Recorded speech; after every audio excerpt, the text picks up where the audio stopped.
Welcome to Classrooms Without Borders, where we recognize the transformative power of education and the role of educators in promoting peace. Today, we embark on a profound journey as we welcome to you to the second session in our series, Reflection from the Israeli Homefront 2023, a glimpse into the stories behind the headlines. Today, we invite you to explore beneath the surface of newsprint and headlines to uncover the untold narratives that shape the Israeli spirit during these challenging times. Throughout our event, Jonty will share stories that range from shock and despair to extraordinary heroism, each weaving a part of the intricate tapestry of resilience and strength. For those of you joining us for the first time, my name is Ellen Resnick, and I'm the Educational Programs and Outreach Manager at Classrooms Without Borders. In these difficult weeks, as we witness the tragic loss of innocent lives in Israel and the Gaza Strip, we are reminded of the crucial role that our study seminars play in nurturing empathy, curiosity, and analytical thinking. It is with this crucible of ethical dilemmas that we find wisdom to shape our present and our future. Over the past 3 years, we have conducted 471 virtual programs engaging close to 77,000 participants from around the world. If you would like to continue to support our mission, you can find the donation link in the chat in just a few moments. Guiding us on our journey today is Rabbi Jonty Blackman, an exceptional leader of seminars and missions in Poland and Israel. Jonty's exceptional storytelling is a gift, and his ability to connect his teaching to his audience leaves a lasting and profound impact on those he reaches. We are honored to have him with us today. Please feel free to share your questions with me, Ellen Resnick, via the chat. We will do our best to address them all. And with that, Jonty, the floor is yours. Thank you, Ellen, and hi, everybody, and welcome. As we start today's program, it's actually 30 days since the horrific events of the 7th of October. And so in that manner, we will honor the shloshim of all those who were killed and those who were murdered and those who, unfortunately, have also been taken hostage, and all those, the honor for all the soldiers who are fighting in order to make sure that this never happens again. So as we begin, let me just share a little bit of my screen with you.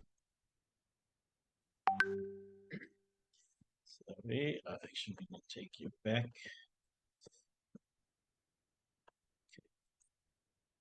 Okay.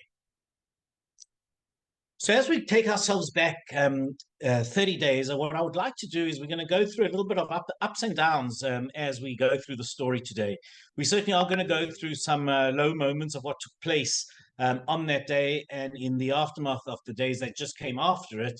And then we will try to understand a little bit about what has happened within the Israeli society as many of us are not working. There's no touring going on at all, so I certainly am not doing my touring. There are lots of people who aren't around. There are people in schools, in offices who are on the front, and therefore they're not working. And so what is happening to us as a community, as a country, that is part of what we'll do. And certainly we'll also take what kind of volunteerism has therefore developed in this last month, in the last few weeks. And where does that take us to as we're standing today, as we are aware of what is going on in Gaza, also up in the north? But I'm not going to be speaking about the battles that are taking place. Everything that we're speaking about is in the shadow of the battles that are taking place on the front. But I really want to speak about the home front and what is happening behind the scenes, and maybe some of the stories that you aren't hearing about as you walk, as you read the news. And so here we're speaking about 30 days since the actual event. A call went out from the president, Bushi Herzog, that we should all light candles on behalf of those who were murdered and in honor of those who are being held hostage in the Gaza Strip. And so this is our candle that we lit here at home tonight. And there was an event at the Western Wall this evening in other places as well. But as we're trying to understand that as well and try to understand where are we, what I want to perhaps start with and share with you is that there are a number of songs that have been written since the events of the 7th of October. One of them came out just a few days ago on Friday, the 3rd of November. We're talking basically, 3 days ago, by Shlomi Shabbat, who is a very well-known singer here in Israel, what we would call a Mizrahi singer. Middle Eastern music, but he writes a song that is quite powerful. And the song that he writes is known as "In Your Blood You Shall Live." For those of you who are aware, the song itself, those two words are used in two different occasions in the Jewish tradition. B'damai chayi is used during Passover, when we describe what has taken place to our ancestors in Egypt. And so part of the wording, the let's call it the promise that things will get better, is that things unfortunately don't always go easily. And so Ezekiel the prophet is the one who speaks that as if to say, the Jewish people, you must know that you will, it is through your blood that you will live. And so that is part of the Passover Seder, but it is also part of a very happy occasion. It is part of every circumcision, every Brit Milah that takes place. And when the blood of the Brit Milah is part of the blood of the covenant, that too is part, we say the words, "B'damai chayi," that you shall live in your blood. And so the question, I suppose, that is put forward by the song is, what is this covenant of blood that is given towards us, and how does that connect us not only as a people from the Passover story and the circumcision as part of what does it mean to be a Jew, but what does it also mean to be here living in the land of Israel? And so I want to play for you the song of "B'damai chayi" by Shlomi Shabbat, and you'll see that I've translated it for you as we go through the song itself.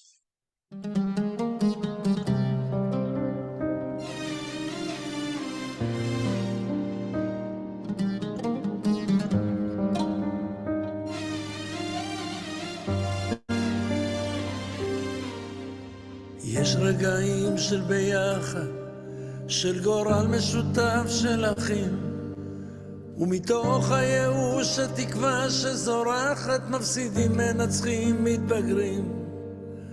יש רגעים של פחד, הבנים נשלחים להגן, כי את היא ארצנו והם גיבורנו, למען המנגן. מה שעובר עלינו, מה שעובר עליי, יום בלי ילדינו הוא יום אחד יותר מדי.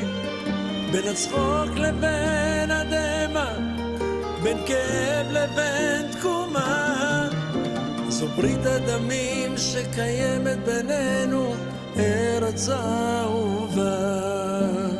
יש רגעים שקשה כאן, כשהעצב ללב מחלחל, זוהי דרכנו כי בנו בחרת, בדמי חיי ישראל. אשא תפילתי לשמיים, שנצליח לחצות את הכל, נשבעתי לתת את קולי עבורך, את יפה בלבן וכחול. מה שעובר עלינו, מה שעובר עליי, יום בלי ילדינו הוא יום אחד יותר מדי. בין הצחוק לבין הדמע, בין כאב לבין תקומה, זו ברית הדמים שקיימת בינינו, ארץ אהובה.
Shabbat. And I think in the song and in the, especially in the music, you hear the pain that is happening here in Israel. And on the one hand, there is tremendous pain. And on the one hand, there is still trauma that we are all going through. And on the other hand, there are other things that we're involved with. And I'm not sure what all of you are going through, wherever you are. As Jews throughout the world, we are all at the moment under threat. And it's not simple anywhere. But one of the things that I think is happening here in Israel is, number one, we've got people on the front, and obviously many of us have, we have nieces and nephews out fighting. We have friends whose kids are fighting. We know people who've lost loved ones, and people who funerals that are taking place as our soldiers are dying, and the fear that we have as well as the hostages. It's 30 days. How have they managed? And every day that we don't get news, what does that mean for them? And is time really running out for them? And in the background of all of this,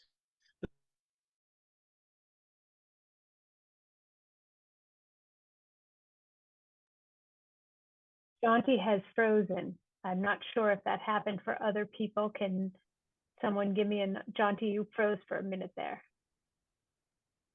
Okay, are you good now? I am good. Yes. You seem to have come back. Okay. Great. Okay, here we go. So I'm back. I don't know what happened there. But so what I wanted to do is, as we're trying to go through, we're living in this world where on the one hand, there's tremendous pain and trauma and fear. We go to sleep every night thinking, what is taking place? There are certain days where the planes, we can hear them, and the booms, we can hear them. Certainly where we're living, thank God we're not really on the front, but it's all part of every day. And so what I want to do is I want to take us back right to the beginning to try to understand a little bit of the pain of the beginning and how we, in a certain sense, pulled ourselves out or are trying to pull ourselves out from it. And so on a personal level, I want to share with you a story that I may have mentioned, just at least part of it, of a young man that I happened to meet a few weeks before he was murdered. And I had no idea, who it was when I had heard that a young man in our town had been killed. At first, I thought that he was a soldier who had lost his life fighting in those first few days. But it was after I saw a Facebook post that suddenly I realized, no, he wasn't a soldier. He was at the festival, at the music festival, the Nova Music Festival, and he was murdered there. It took, though, a number of days in order to understand what had happened to his body. But what happened during the Shiva was that a Facebook post went out of him just before. About a week before he was murdered, he's driving in his car, singing a song, which now sends shivers down the spine, trying to understand the content of what he's singing. And so we're going to play the song from Yehuda Bachar as he's playing the song, singing it in his car as he's driving on the road, playing it and singing it to send to a friend of his who was apparently going through tremendous difficulties. And so as he tried to uplift this individual, he records himself, and a week later, he's no longer with us.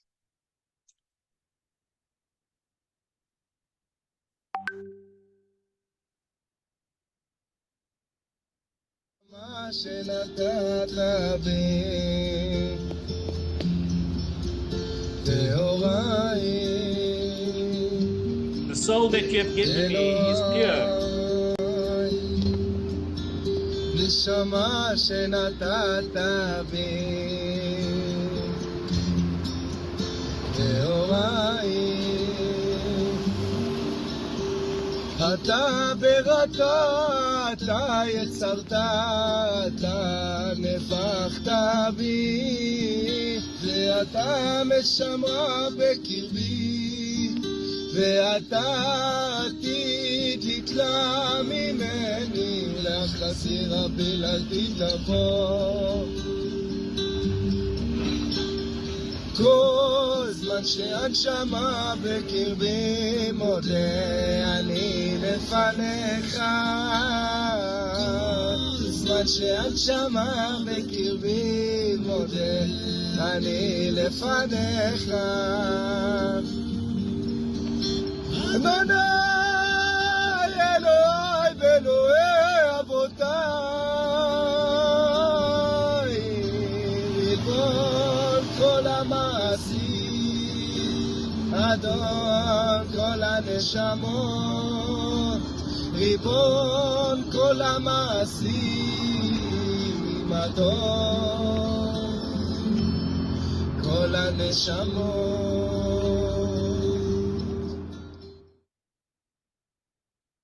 Incredible, chilling as you hear the words that he was singing, as he talks through what had happened, or just sharing his life.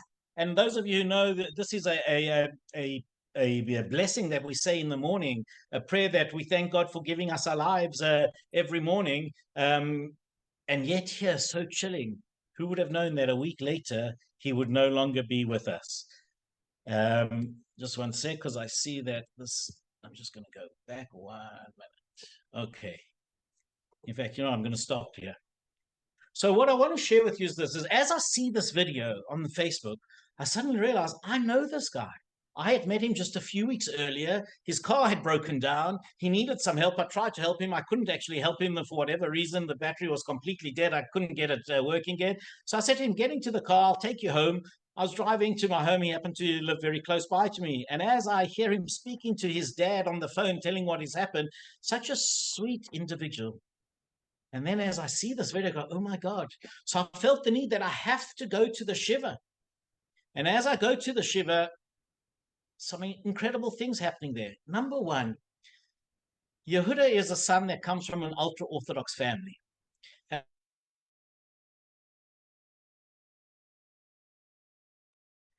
Jonty, we lost you again. Hello? Now you're back again. It started when you said Yehuda is from an ultra-Orthodox family. Okay, sorry about that. I'm not sure what's happening this evening. So Yehuda's from this ultra-Orthodox family, but as you see on the picture, he doesn't exactly look ultra-Orthodox as he's driving. And yet, as he had moved away from his family, he had moved away from that way of life. He had gone down on what would be a festival when you're not allowed to drive, gone down to a music festival. And yet, notice the song that he's belting out from the depths of his soul. That Jewish soul is coming out in all sorts of different ways. And so, as I go to the Shiva, I say to the father and to the brother who were sitting there that, this is what I remember him, this wonderful, smiling individual who, the way he spoke to you with such sweetness.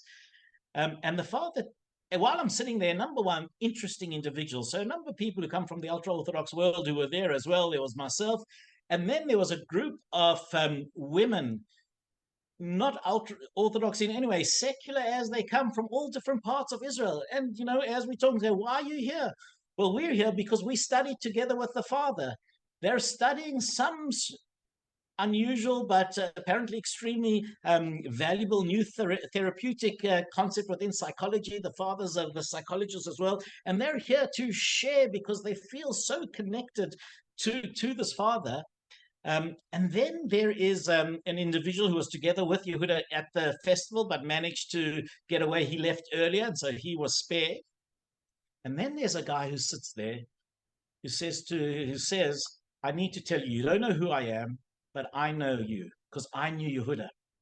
Yehuda was the friend of one of the closest friends of my son.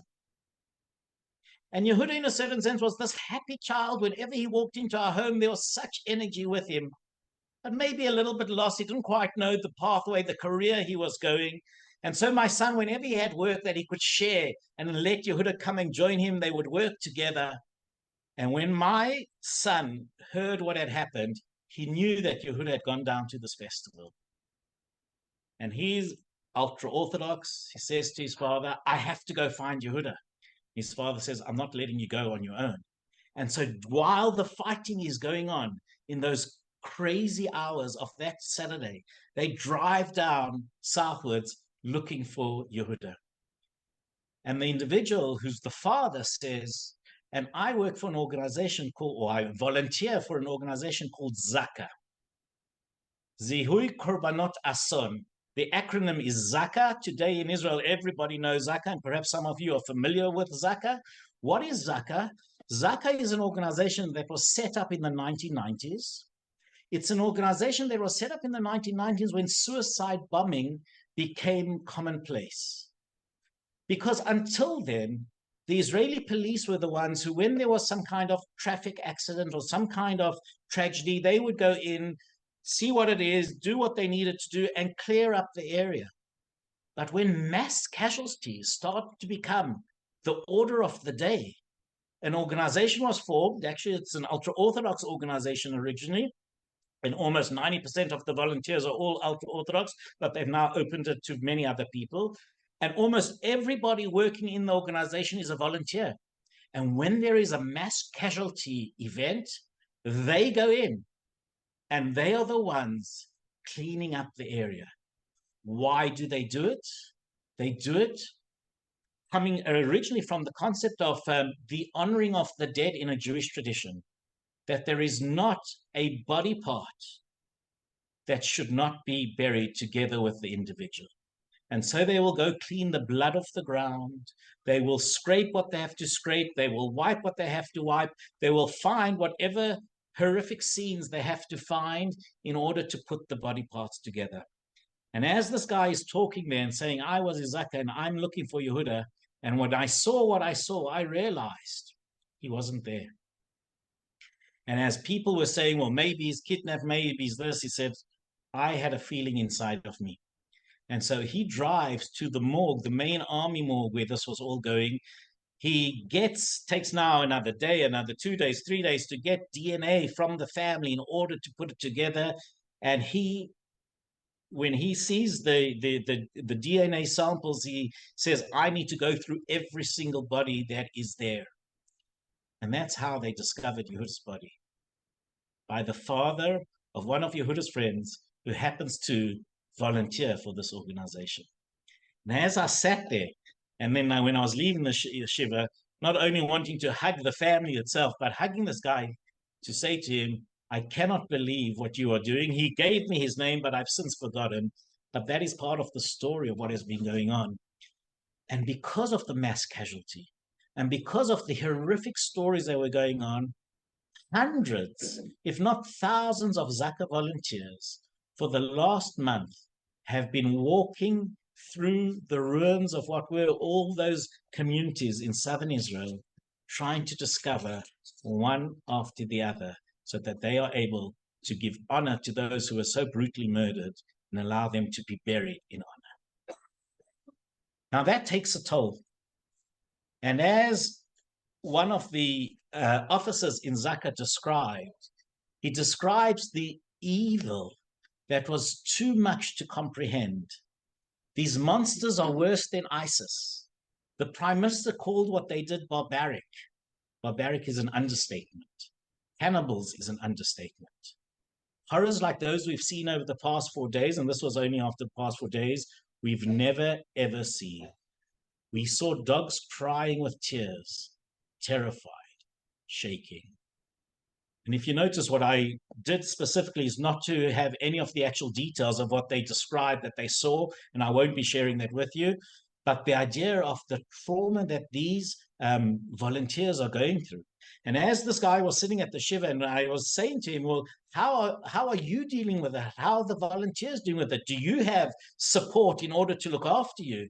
And he said, every time I try to pull people off their shifts, they refuse to pull off. They want to go more and more and more, to such a degree that Moti Buktzin, who is the Zaka spokesman, eventually broke down and had to be hospitalized because of everything that he had seen. And he was in a very, very bad way. Thank God he has made a recovery. And within the last 2 days or so, he has gone back on the scene in order to continue the holy work that they are doing. And so what I want to share with you is, on the one hand, there's horrific trauma here in Israel. It continues. There are those who are seeing it face to face every single day. But the spirit of wanting to do good in the world, of saying, if I can't change everything, there's one thing I can change. Those that have been murdered deserve to be buried in the best way possible. These are the angels that are going through these communities to do what they have to do. And so with that, a song also just came out. It's based on a tune that was written by a man called Hanan Ben Ari with different words. But this is the song that has now come out for the Zaka workers. and it's called Abba Aneli, Daddy Answer Me. Here we go.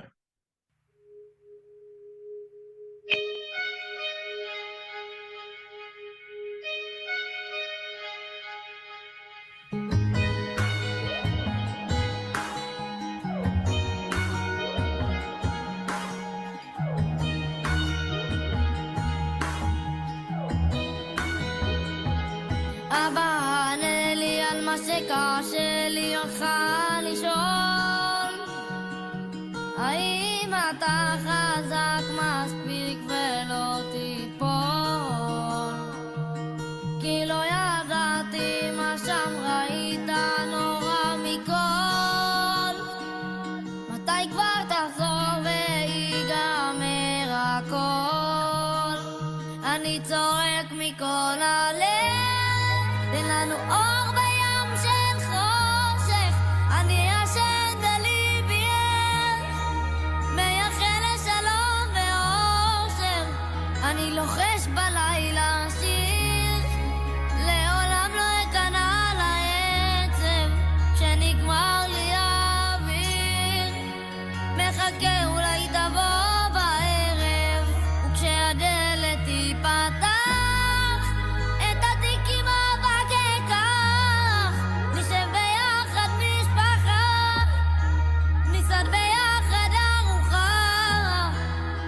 לוחש תפילה ושיר, זה מנקה ממני עצב. כשנגמר לי האוויר, מחכה לבואכה בערב. ילד של אבא טעו הכוח מול כל אתגר. על בני ארצנו אשמור מכל משמר. את מה שראיתי ומה שטיפלתי לא אספר.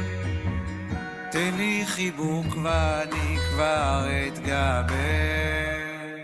אני צועק מכל הלב, תן לנו אור בים של חושך. אני ישן וליבי ער, מייחל לשלום ואושר. אני כותב בלילה שיר, זה מנקה ממני עצב. לא ייגמר לי האוויר עד שננצח תכף. כולנו ילדים, לאב אחד נמצא בעצב.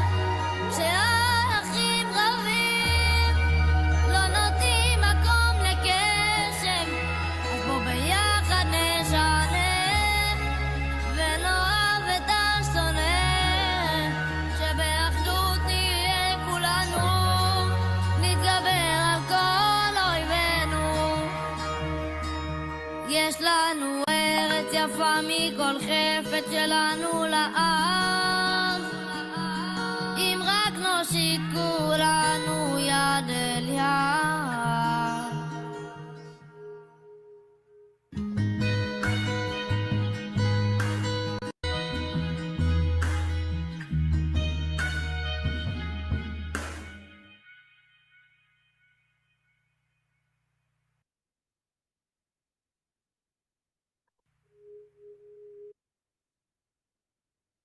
And so as we speak of the trauma that has taken place, this picture came up, and it's not so unusual in the sense that so many people have been speaking about the Holocaust, and that this has been the worst day for the Jewish people since the Holocaust.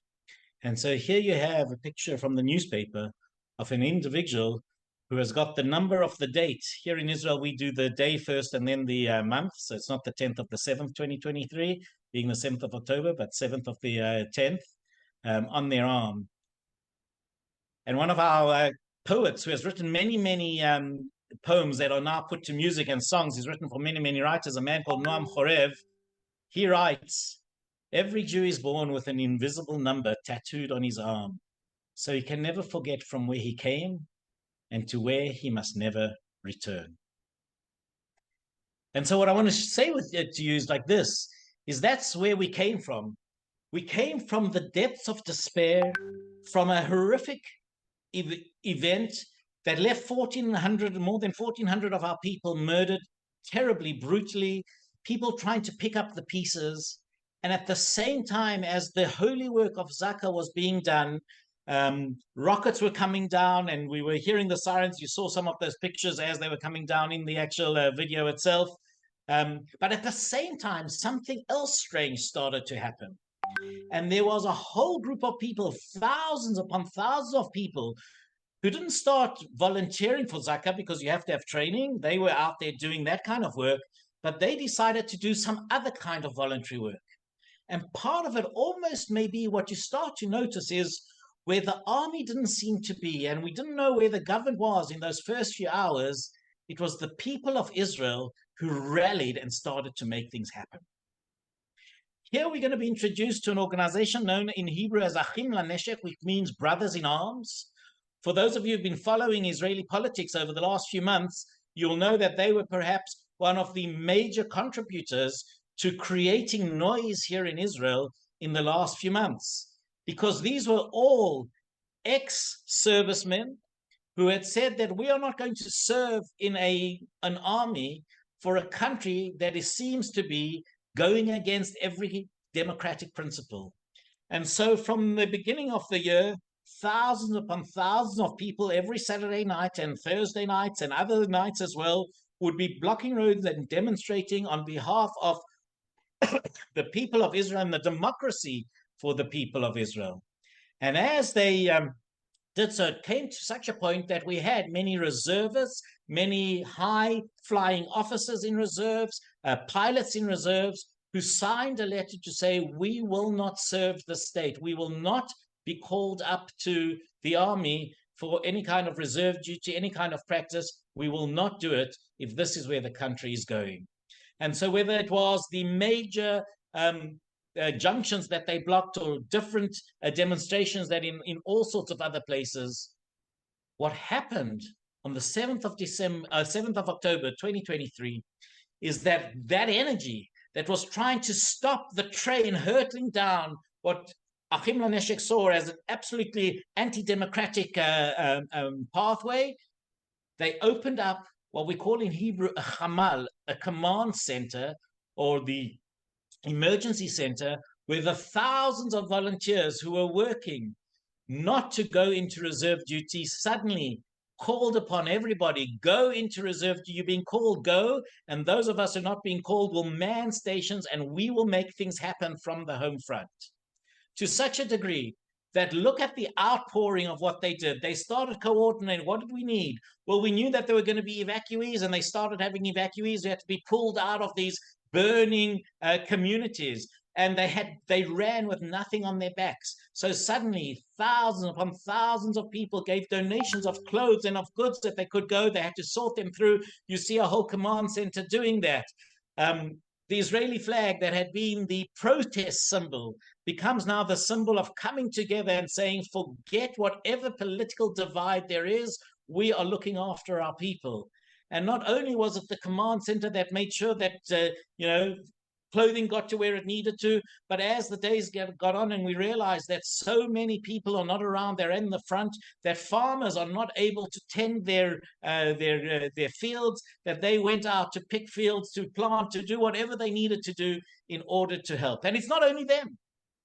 If you look today, surveys have come out that close on 50% of Israeli society has volunteered for what you could call the war effort or the home front effort, trying to make sure that the home front is doing whatever it can so that our soldiers can be supported.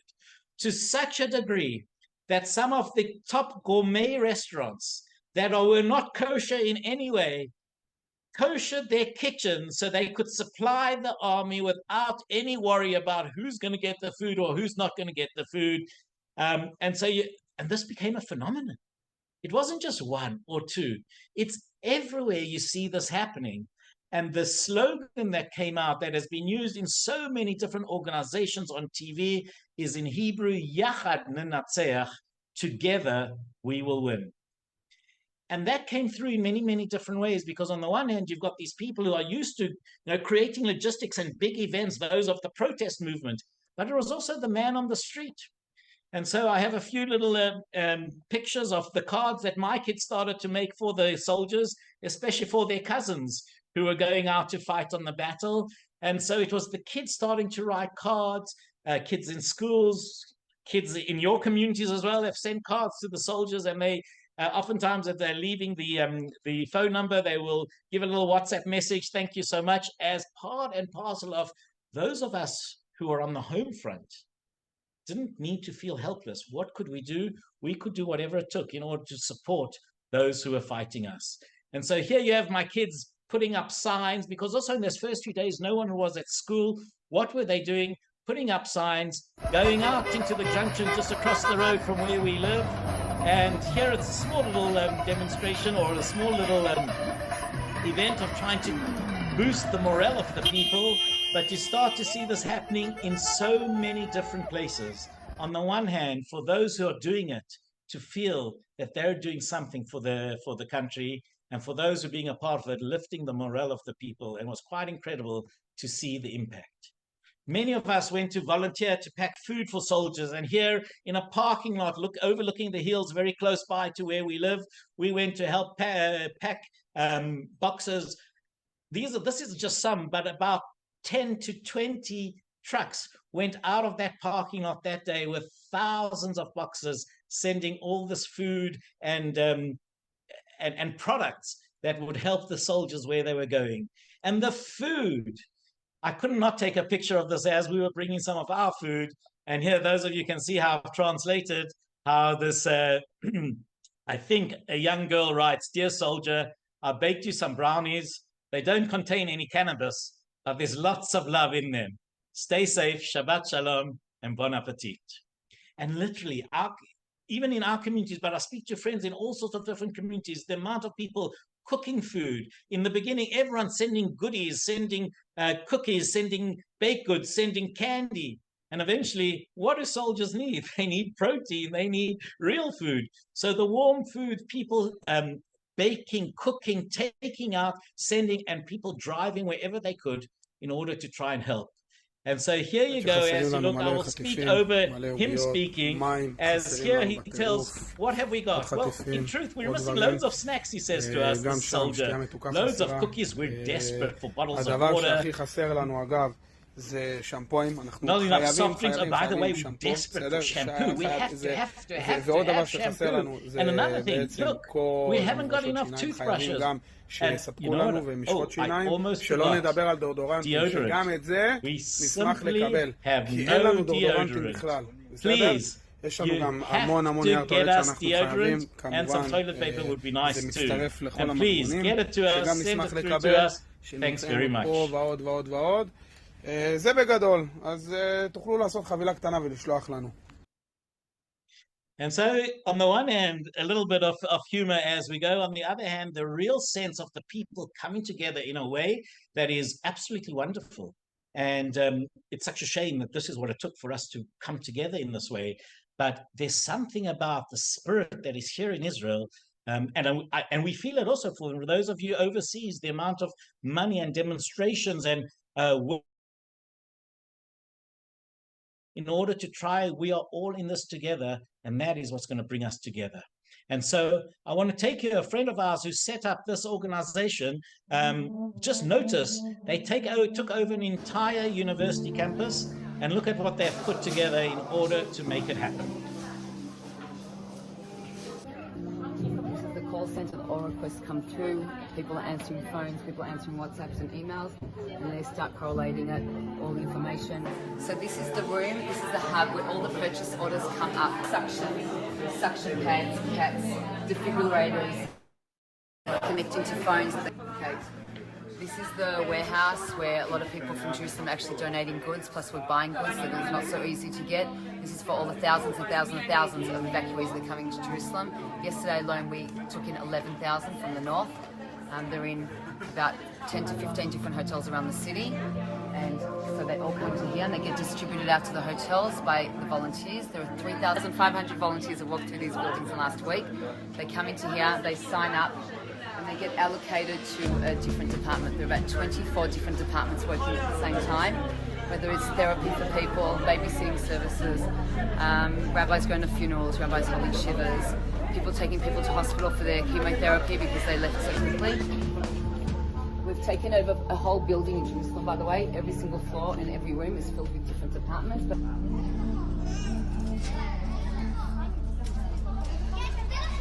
They've been through the worst time of their lives, and they just come in sitting, and they can take and they can feel like a mensch to go back to the hotel with some stuff.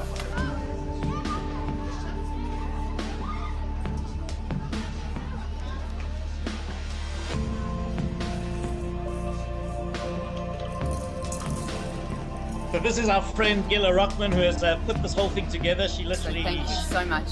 Anything you can do, we know you're all with us. We feel it. We feel it. Thank you so much. It's for our homeland and for our nation. Am Yisrael Chai.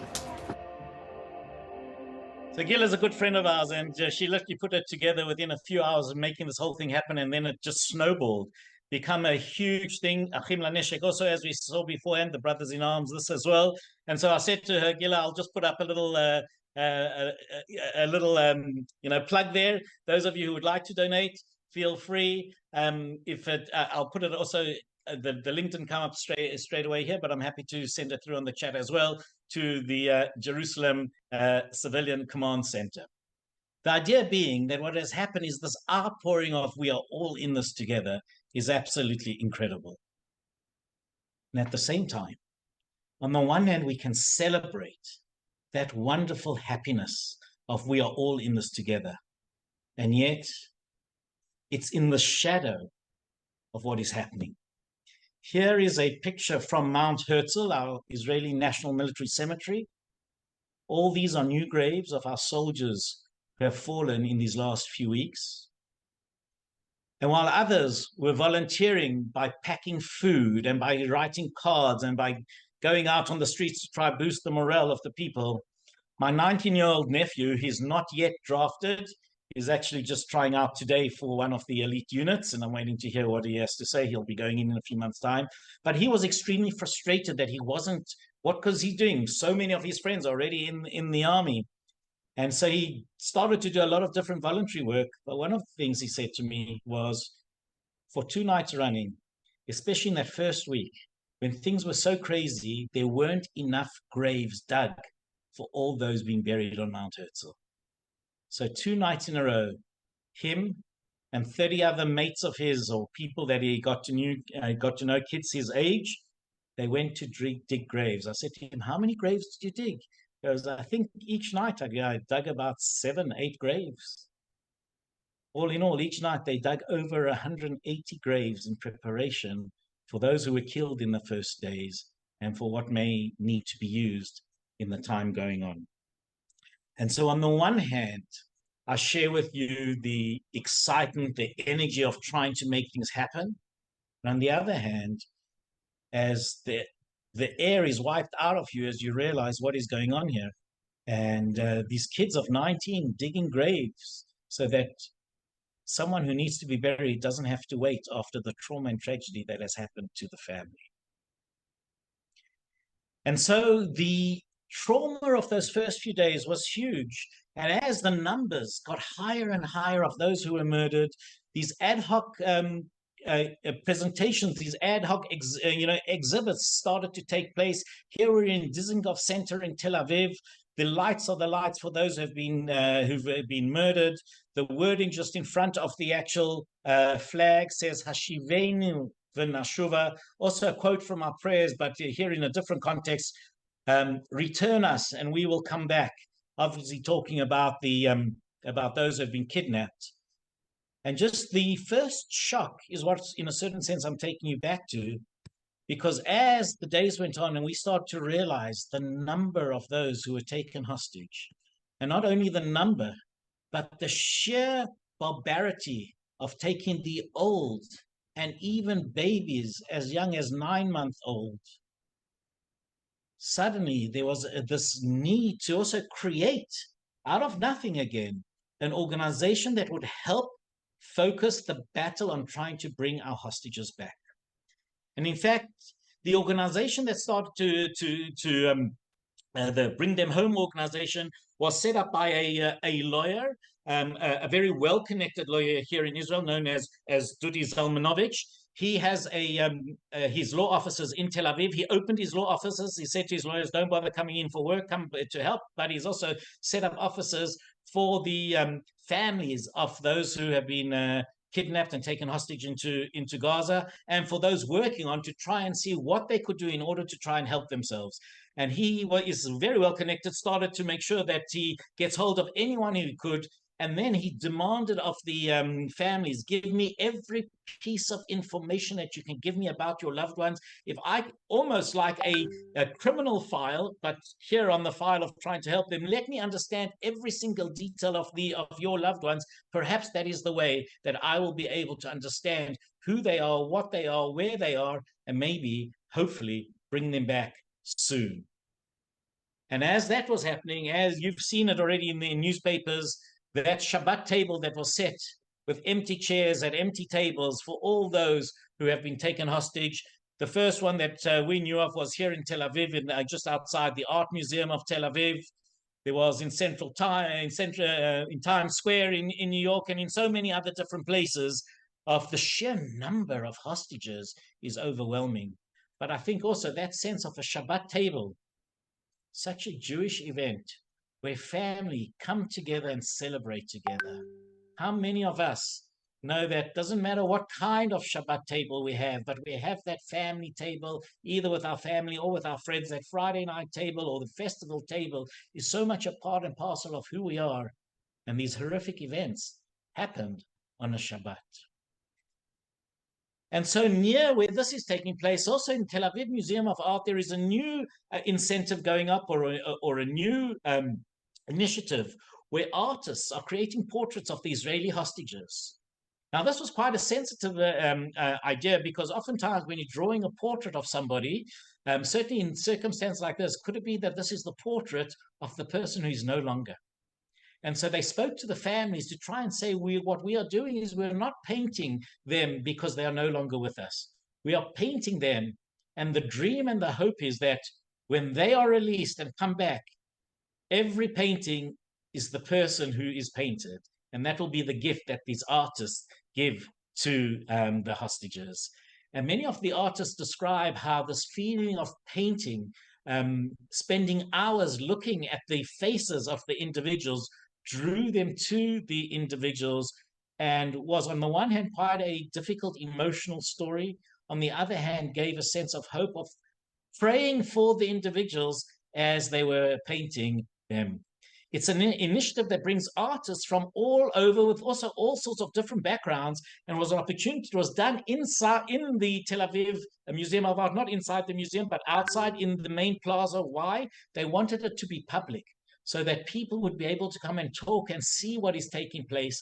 And many of the families came through to talk to the artists. Many of the families also demonstrating in the Tel Aviv Museum of Art, saying to the government, do something to bring our loved ones home. And if we're talking about do something, so this is a picture from Gaza from this past Friday night, as the army has gone a little bit further in to Gaza and taken over a number of different places. This was a picture that they took, put up the Israeli flag on the muazzin, on the minaret of one of the mosques. And on that Friday night, through the loudspeakers of the mosques, they played Lecha Dodi, the song that we sing on a Friday night. And the soldiers were saying, we're hoping that the hostages, wherever they are, will hear that we are playing the Kabbalat Shabbat music, and then later on they continued to play Israeli music as well, so that they know we are here, they are not forgotten, and hopefully give them hope and strength that they can carry on. And so this brings us to the story of, well, what does it mean for us here in Israel? I know that Rabbi Danny Schiff was giving a talk, and maybe some of you took part in it, of what does it mean from a Jewish perspective of ransoming captives? Because on the one hand, it seems that the government at the moment is not managing to get any further, and we're not bringing back our captives. And yet, on the other hand, from a Jewish perspective, the Talmud tells us that Pidyon Shvuim, as it's called in Hebrew, the ransoming of captives, is not just a mitzvah, it's a mitzvah rabbah, it's a great mitzvah. because captivity is worse than starvation and death. And so if you think about that, and you think about Jewish Federation, if that's the case, then where you're deciding where you're putting the money that is raised, to which effort does it go? Does it go to helping the soldiers on the front, or does it go to bringing back captives? And so obviously the organization that is bringing them home, the organization that is trying to do whatever they can in order to bring back our captives, needs donations as well. What are you doing, and how far do you go? And so Israel in the past has gone very far. For example, those of you are aware that a few years ago when Gilad Shalit had been in captivity, one soldier had been in captivity for 5 years, we released more than 1,000 Palestinian prisoners in order to get Gilad Shalit back. The trouble is, one of those prisoners is Mohammed Def, is one of the leaders and the main minds behind what took place on October 7th. And so the question is, the Gemara also speaks that one does not ransom captives for more than their value because of tikkun olam, fixing the world. I put in as the concept of a precaution for the general good. One does not help captives escape because of tikkun olam. Meaning that we don't live in a world where we just say it's a great mitzvah in order to make it happen. But what is the effects? What will the consequences be of how much we will pay in order to release captives? Will that give incentives to many more people, take more people captive because they realize what could happen from it? Or as we see with Mohammed Def, that some of those who have been released from captivity because of the payment, what they go do. And so we're in a strange place where the question is, what is the government doing? And they are mum on what they are doing. Yes, as we mentioned last week, just before we went on live, one of our hostages was saved and was brought home. Another 4 have been released by Hamas. But what is happening to the others, and what is the country doing? And so while I can't say what the government is doing, I want to share with you 2 last videos that share the story of the pain of the families. Specifically, we're going to hear from the mother of Hirsch Goldman Poland, who goes to the UN in order to speak on behalf of all the captives. There are 1 or 2 scenes that are a little bit difficult here. As the hostages are taken, you will see it. Those of you who do not want to look, then feel free not to watch as we play this video. The video is created by the organization. It's taken from the words that Rachel spoke. We live in a planet of tears. My name is Rachel, and I am the mother of Hirsch Goldberg Poland.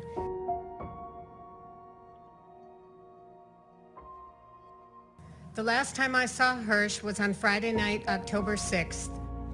At 11 p.m., Hirsch headed out to meet one of his childhood friends, and they were going to go to an all-night nature music festival in the south of Israel, ironically called the Festival of Unity and Love. The next morning, a bomb siren started to blare in Jerusalem. Immediately, 2 texts popped up on my screen. The first text said, "I love you," and the second said, "I'm sorry." I immediately knew something horrible was unfolding in my world. When that massacre began, Hirsch and 27 others managed to escape to a roadside bomb shelter and hid inside. Allahu Akbar, Allahu Akbar. Hamas militants came to the doorway and began throwing in hand grenades. Most of those young people were now dead. Some were alive and wounded and trapped under the dead bodies. We know that Hirsch and 2 other young men were ordered to stand, and when Hirsch stood up, they all saw that his left arm had been blown off from the elbow. They were loaded onto a Hamas pickup truck and headed toward Gaza. Hirsch's last cell phone signal was found inside of Gaza at 10:25 in the morning on October 7th. And since then, we know nothing.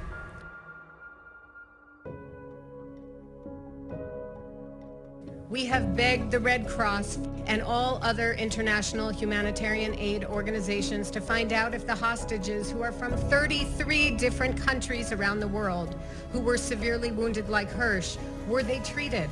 The grandmothers, the babies. but our pleas came to no avail.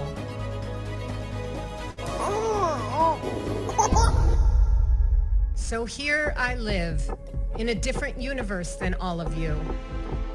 We seem like we live in the same place, but I, like all of the mothers and all of the fathers and wives and husbands and children and brothers and sisters and loved ones of the stolen, we all actually live on a different planet.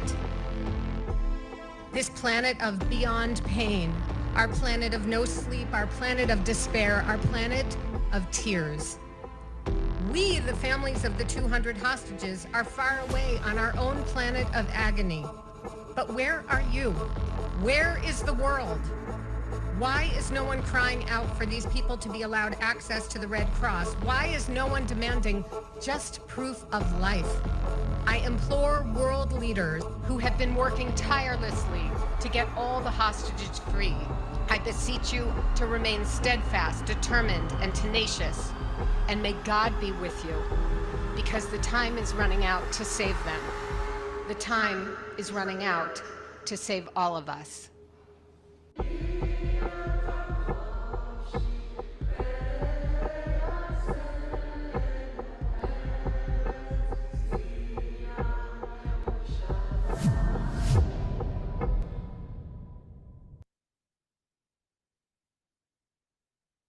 So sad, and what incredible strength of a mother to be able to speak like she spoke. The last scene that you saw as the lights went on is a installation that has been set up in Jerusalem. We just went to it two nights ago. 240 lights shining into the sky that can be seen from miles away. Each light, one of the lights of those who have kidnapped. We don't know exactly how many people are kidnapped, and every day different numbers come out, who's kidnapped, who's killed. In fact, just this morning, we learned that a young girl, Emily Hand, who was 8 years old, whose father was interviewed and said that when he heard that she was murdered, he said yes, because just thinking of what the other alternative could be, if she was in the hands of people in Gaza, how terrible it would be for her. Today we heard that they've been informed that she is captive. And so the family is trying to work with that. But the idea being that it's around 240 individuals. It went up to 242 at one stage. We're now down back to 239 individuals who are still in custody that we know for sure, and there may be many others. And so we're going to end off with, as the installation was opened, with the song, Bring Them Home.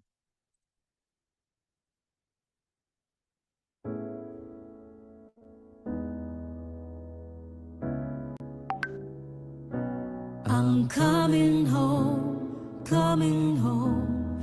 Tell the world I'm coming. And the blood will dry underneath my nails, and the wind will rise up to fill my sails. See, you can doubt and you can hate, but I know no matter what it takes, I'm coming home, I'm coming home. Tell the world I'm coming home. Let the rain wash away all the pain of yesterday. I know my kingdom awaits, and they're fighting for my sake. I'm coming home, coming home. Tell the world I'm coming. So far away from where I belong, but it's always darkest before the dawn, and you can't die.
let's all pray that they'll be coming home now.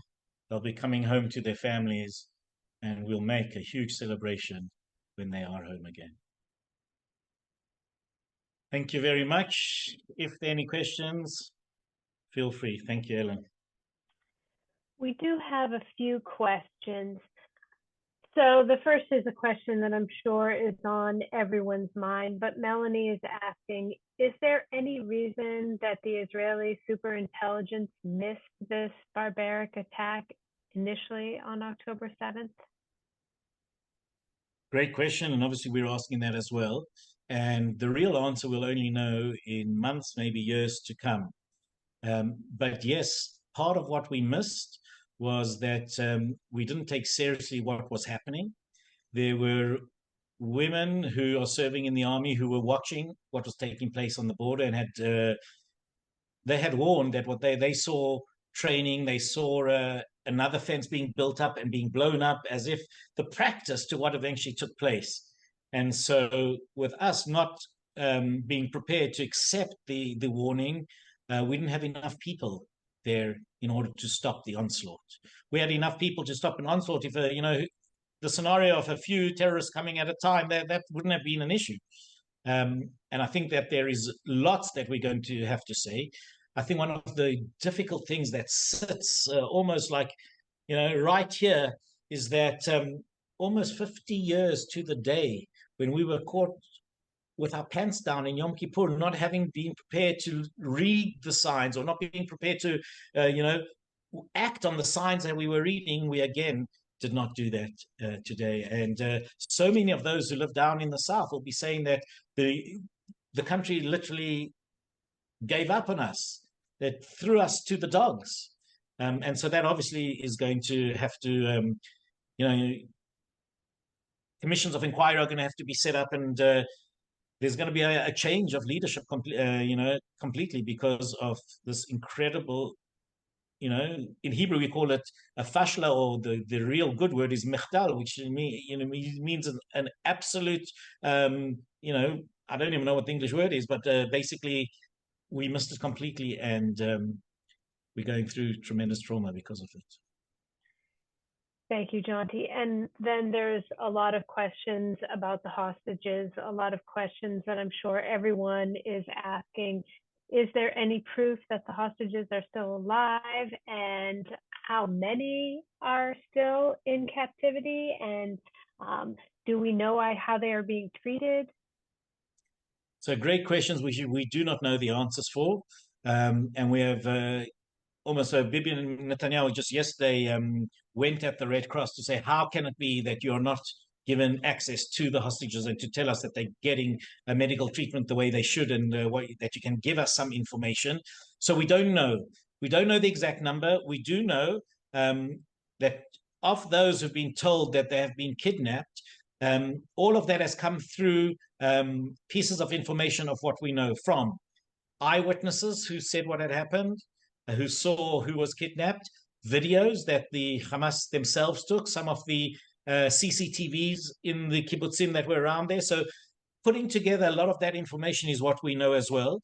There were people who, the number of those who were missing was a lot higher at the, say 4 weeks ago, 3 weeks ago. Why it is now lower is because what we did, units in the army and Zaka had gone in beyond the fence, and we have found a number of bodies along the area between where Israeli communities were and where Gaza City itself is. So the idea being that as they were taken captive, and whatever struggle was taking place, there were those who were murdered on the way to being taken captivity, and so they no longer are in the number of the hostages taken. They're no longer in the number of those murdered, but rather in the number of those who have. Sorry, they are in the number of those who've been murdered, not in those who are missing or taken captive. But unfortunately, we don't know. We know a little bit from the few survivors, or at least the few captives who've been brought back to Israel. They've given information. The army is very, very particular about not allowing a lot of that information to come out, because what will that mean for those who are still in captivity?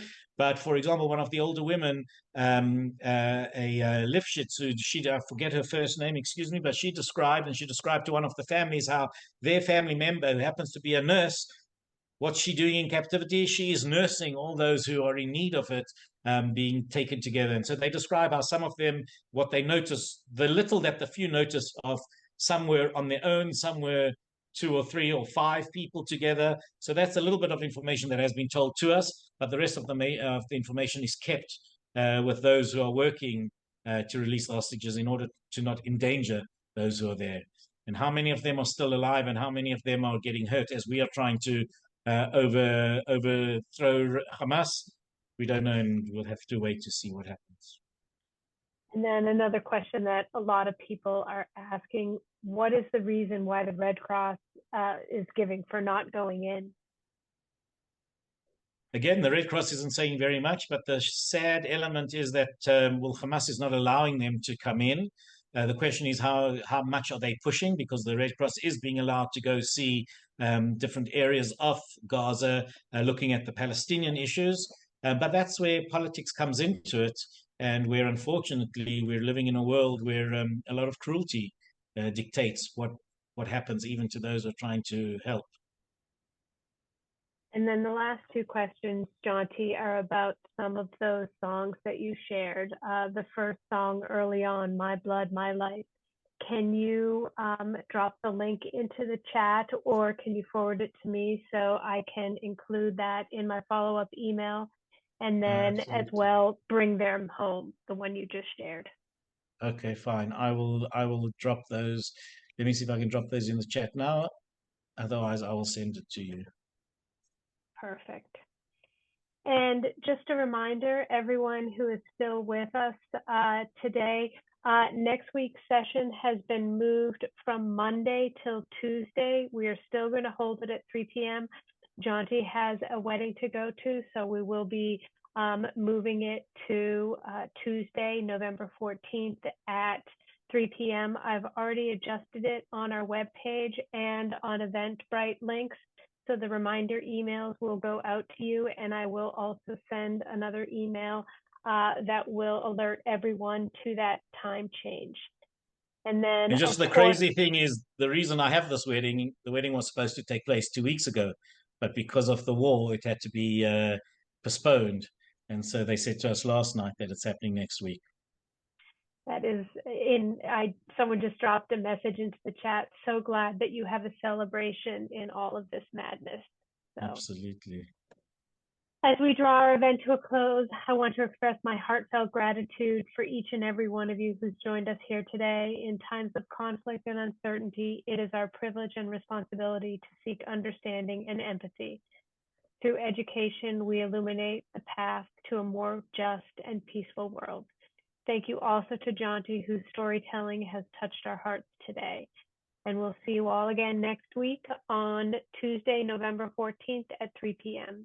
Stay safe, stay healthy. Bye, everyone. Thanks, Ellen. Thanks to everybody. Bye-bye. I'll send you the link to the other one. Perfect. And I'll include that in my follow-up email. Bye, everyone.